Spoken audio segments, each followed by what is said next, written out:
आवे के राह समधी दिन दुपहरवा हो, आवे के राह समधी दिन दुपहरवा हो।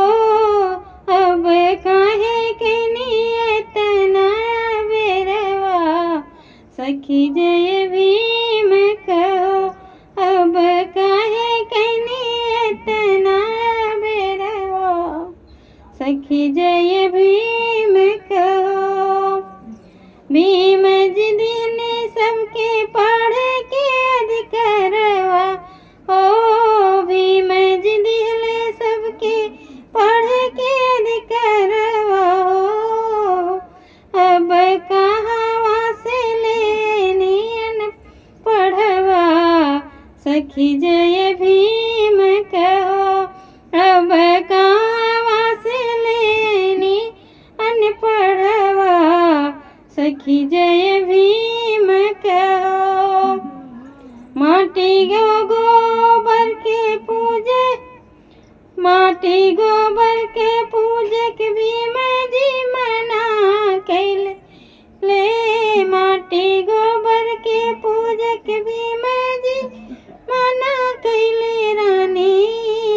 अब काहे पूजी रहुआ पत्थरवा, सखी जय भीम कहो। अब काहे पूजी रहुआ पत्थरवा, सखी जय भीम कहो।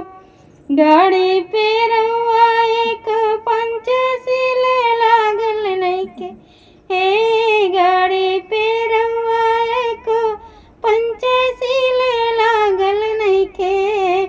अब पंचशील यहाँ सबके गरवा, सखी जय भीम कहो। अब पंचशील यहाँ सबके गरवा, सखी जय भीम कहो।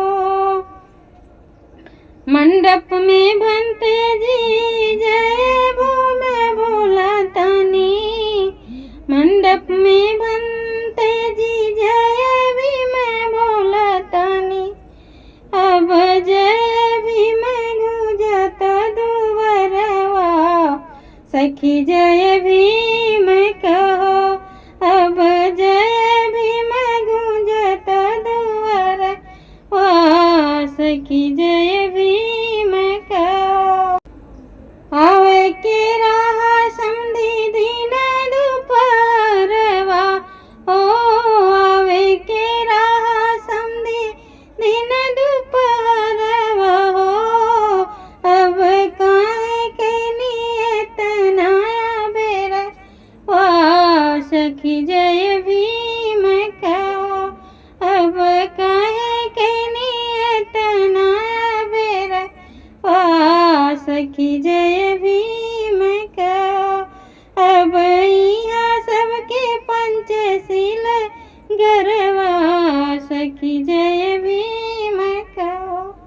अब यहाँ सबके पंचशील गरवा, सखी जय